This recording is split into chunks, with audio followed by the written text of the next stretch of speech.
Welcome to District 32, immersion, inspiration for ambitious business owners with big dreams. Good morning, my name is Lorraine and I'm delighted to be here again with Dinesh of the Fortuna Advisory Group. How are you, Dinesh? I'm good, Lorraine. Thank you so much. How are you this morning? Yeah, I'm really, really well. Thank you. Love doing the interviews. That's the best bit of my day. Yeah, that's good. Thanks for having me back on your interview sessions. No, thank you. Dinesh, what I'd really like to dig deep around today is around, because Fortuna, how long has Fortuna Advisory Group been going? When did you establish? Yeah, so the brand we launched in 2013, so it's about 8 years now when we've started the Fortuna brand.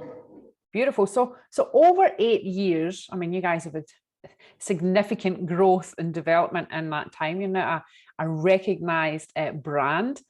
But so what I'd like to deep dive around here is, how do we get to there with regards to culture, team, values, vision? Because as new businesses, or newer businesses, we're not really focused on that stuff. You know, they're focused on making the dollar, paying the bills, getting the resources, not getting the resources. And then there comes to a point where you realize, oh, right, okay, I really must start to focus on the culture. So can you talk to me a little bit, please, about, you know, what is your philosophy and your culture within Fortuna, and how have you shaped that as the leader in the organization? Yeah, absolutely. So, I mean, I would probably just start with defining what exactly, is culture. How do we look at defining culture? So, I mean, as you know, the culture is the way we do things, at any organization. So it's for us, the culture is the way we do things at Fortuna. Now, the culture of any organization is defined, by its team. So if you look after the team, they will shape the culture of the organization. If I look back at our journey, at Fortuna for the last few years, we've had a steep growth curve, as you mentioned, and as any growth we know brings a major challenge in maintaining a cohesive team and a work culture which inspires people, towards a long-term commitment with your vision. So it doesn't come that easy. Every time you think you're inspiring the team members, or every particular team member, you face a surprise, and because each person has their different underlying levers and motivation factors, and that's where we've made sort of few mistakes in the early years. I was so much focused in building the business that I wasn't giving enough time to the team it needs to, and would lose patience at times. And the focus was just the clients at the forefront in building the business, and not exactly the team. And as you rightly mentioned, happens with a lot of the businesses who start, they're just one directional. So we, as part of that process, we were losing some good people in that journey as well. And I started realizing the topmost thing in your business is your people. And since then, we started investing a lot in looking after the mental health and well-being of the staff, and how we sort of embraced them in the whole journey we're embarking on. So the work-life balance at the end of the day is a very important aspect, and it's considered by a lot of team members who've got a family or a young family. And the healthy work culture, at the end of the day, starts making the team very productive. So you then go back into, you kind of chasing the productivity, but you look at the root cause of the productivity, it comes back to a healthy work culture. So we are proud now that we have today we have a superb team culture, and achieving that itself we consider it as a big achievement. Every day there's a spirit of making a difference in the life of people we deal with, whether that's our clients, a team, or the community in general. And that reflects, as you can see from the things we do, our team members participating in our foundation project. As you've seen, we're about to launch our the laundry van, mobile laundry van for the homeless people. And it's a combined effort. I mean, at the end of the day, it's a lot of internal effort from our team members to make that happen. So if I add to that, the culture, one of the aspects of the culture we formed is by the one value from all, which means all team members combined into sort of many values for one, which we call our organization as Fortuna. So I'll explain that a little bit more. So sort of, one value from all into many values for one. So when we started framing the value statements for Fortuna a few years ago, we asked all our team members to come up with a list of the values which hold a strong meaning for them. And from various group discussions of our team members following, a bit of a process of elimination, we shortlisted 11 value statements for Fortuna. Although we wanted 10, but we couldn't get rid of the 11th, which was a sticking point for a lot of people. So we came with an odd figure of 11. So that now value statements, those emerged as for our organization, they are reflective of the values which the team members hold. So they basically live and breathe that. And that's reflected in the culture. So how do you make sure that they live and breathe that within the organization? How do you communicate with that with the team and manage that? So that you need to have a lot of sort of team activity. So day in, day out, we are so busy being in a professional accounting practice. There's always so much sort of time and work pressure in terms of achieving the outcomes for the clients we're working on. At the end of the day, you're running a business. You need a productive, efficient, team which produces the outcome, which makes the business profitable, and you can continuously grow. But you need to stop every now and then and make sure that you're not distracted or you don't deviate from your core values which we have created, and you need to just inculcate back that all the time so that they're living and breathing. So we make sure that we take time out regularly to reflect on that journey. We reflect on what everyone has accomplished, what everyone has contributed. And also there's a continuous flow of new team members coming in. So they're not sometimes aware of the history, how that has evolved. They come into that culture. And when they see a positive environment, they gel into it. So that's why it's very important. So they are welcomed into that culture by the existing team, and you have to just on a regular basis make sure that it comes on the surface and it's not sort of sidelined with the time pressure and the work pressure. And it is hard because we are all busy, but we mustn't forget, as you've said, the importance of that team cohesion. You mentioned very briefly, Dinesh, at the start there, that you had made some mistakes in the past around maybe getting a little bit impatient at times. And we can all do that. But you also mentioned, one of your learnings would have been like staff leaving. How do you go about? Is that your first for people who might be listening, who are thinking about hiring staff or looking at the culture at the minute? What really are the telltale signals in your organization when there might not be a right fit, or it's time to revisit the culture and the values as a group exercise to bring in? What are the telltale signs? What should we be looking out for? See, there's always going to be certain people who are not going to fit into your culture and also the long-term vision of the organization, things like that. So you lose some people, and perhaps although every time we lose a team member, we try to reflect what's gone wrong. And because at the end of the day, if someone is really happy, getting paid well, and they're enjoying the work, there should not be any reason to leave. So we reflect to see if someone is lost, we've lost, is was not going to fit into a long-term vision. Okay, well, that's one aspect. They need to go where they belong. But as I mentioned about the mistakes we made was because we were so focused just on the growth and our clients, and we were not devoting enough time to understand any of the pain points of our team members. Okay, what's sort of going through their mindset? Are they enjoying what we are trying to portray? So we and that basically led to an ignorance where that maybe that they were not feeling fulfilled in their career goals in terms of the type of work-life balance they want to live.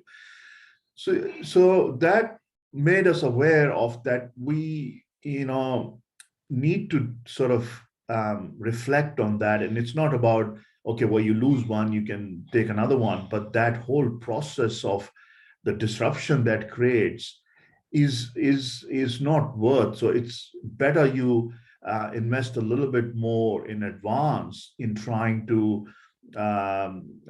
sort of visualize and look into the future of your team members, that whether that's gels with the organization or not. So we started creating individual development plans. We a regular outcome conversations where we have every 2 to 3 months we catch up with each team member for both way feedback. So we start to get to know their thoughts, their beliefs, their where they want to go through that journey, and we can invest in them a little bit more. And they also get to know, because there's sometimes you're surprised when you go to that deep level conversation that there's a lot they don't know about the organization, because they just get some signals. Okay, yeah, that's what's happening, but you think that everything you're doing is very much sort of depicted, and they understand where the organization, the vision is and the growth, and they're part of it. But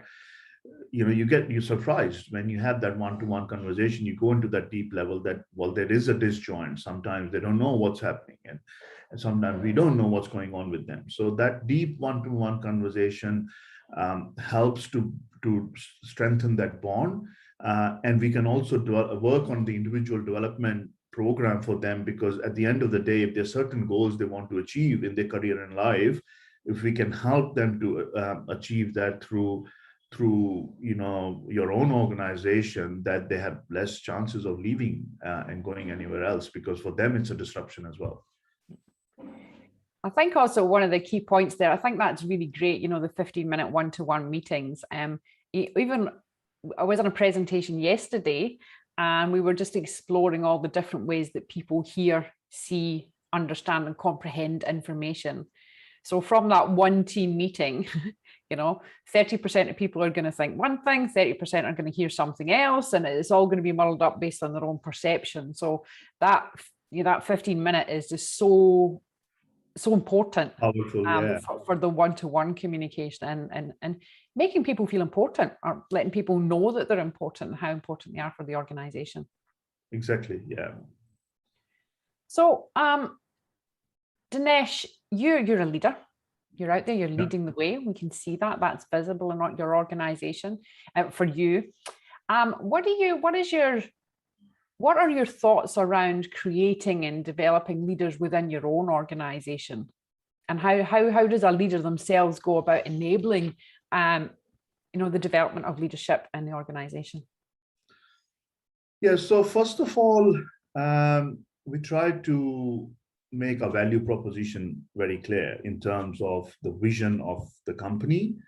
So as you know, we have this value proposition of staying with life, as you've seen in our timeline, and that's we kind of live and breathe as an organization when we're depicting to the outside world what we do, and the team needs to understand that. So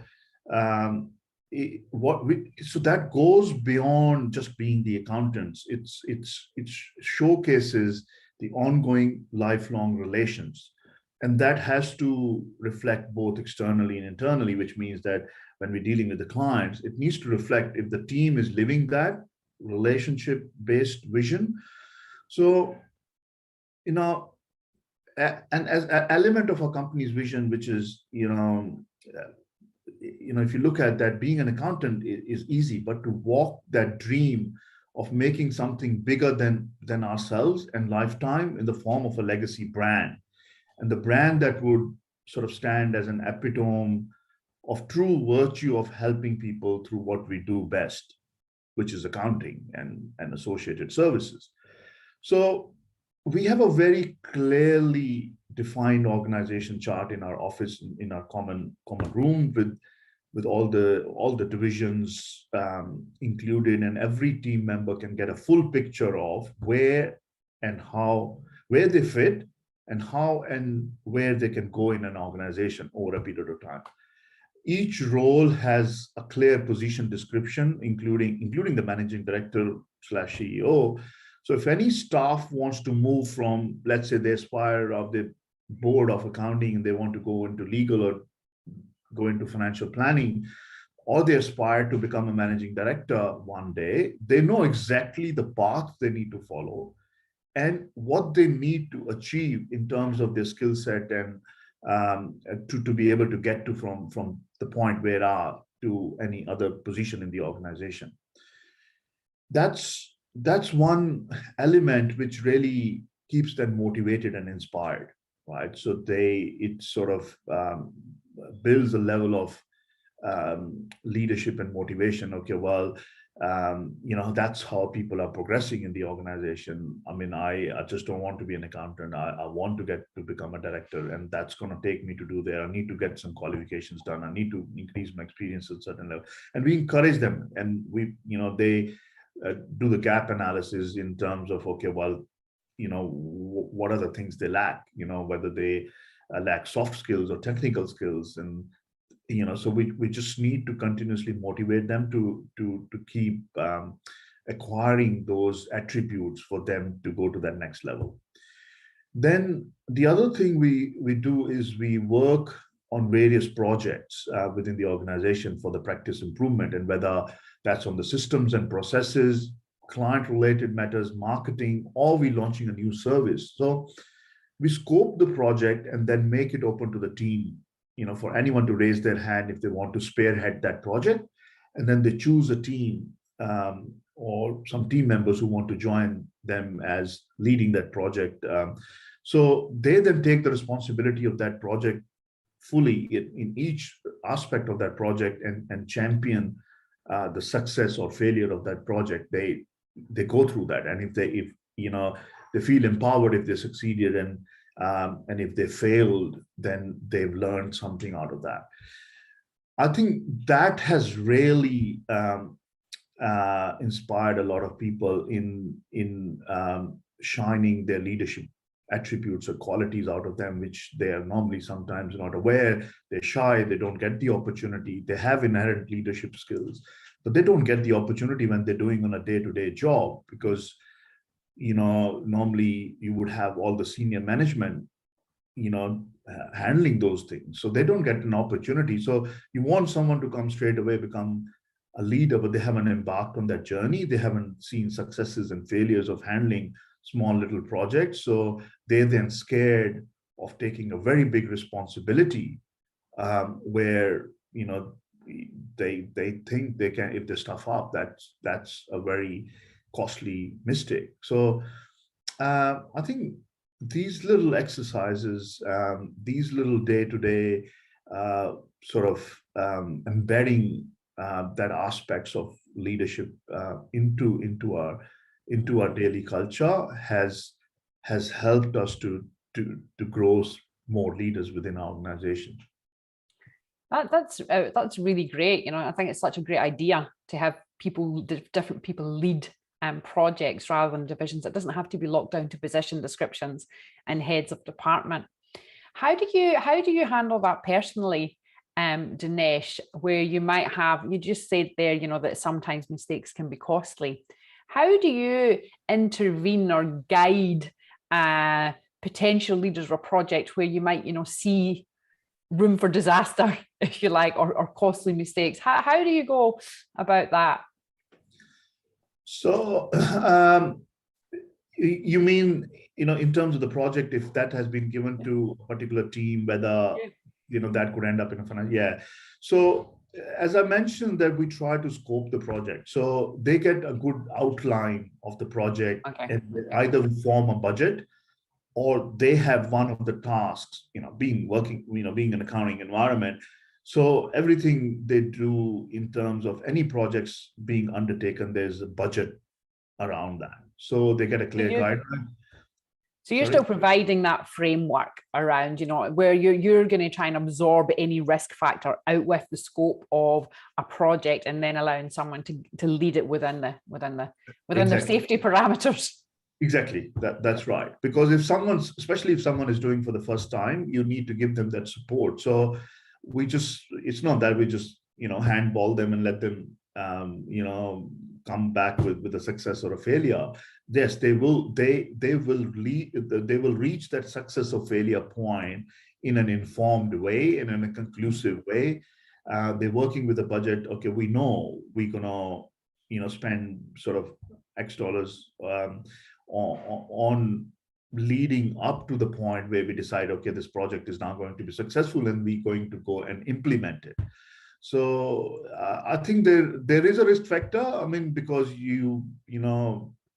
but there is a budget earmarked for that. So you're prepared to lose a certain amount of money on that sort of experimentation or research project, or because at the end of the day, whatever it's going to be, either internally to make the practice more efficient or better, or in terms of improvising or on a service delivery, or an outcome for a client in terms of whether we are working on a new service, are we going to deliver or launch. So there's a certain amount of investment, but there's risk mitigation factors involved in it.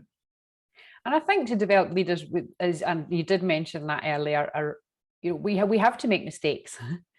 We have to, have corrections along the way, and to learn and develop and be in an environment where that's okay to develop.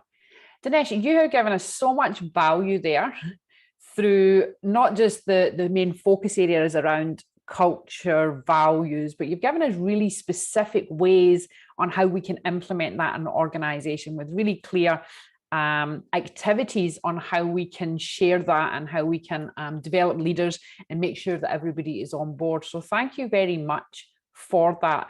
But before I go today, Dinesh, if you could give just one piece of advice to all business owners out there around culture, what would that one thing be?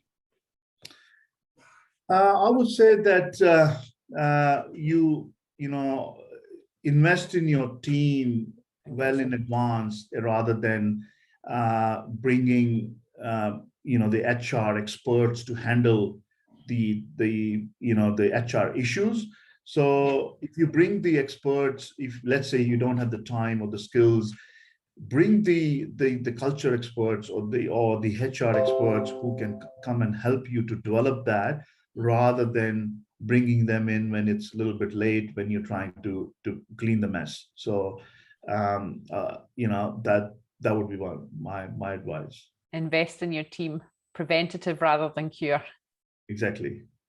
Look, Dinesh, thank you very much for your words of wisdom. There's loads of nuggets in there. I've learned myself today. It's always great interviewing you. Your leadership, is noticed in the business community. So thank you very much for sharing your time with District 32 today. My absolute pleasure, Lorraine. Thank you so much. Thanks, Dinesh. Bye. Bye. See you again. You've been listening to District 32. Immersion, inspiration for ambitious business owners with big dreams.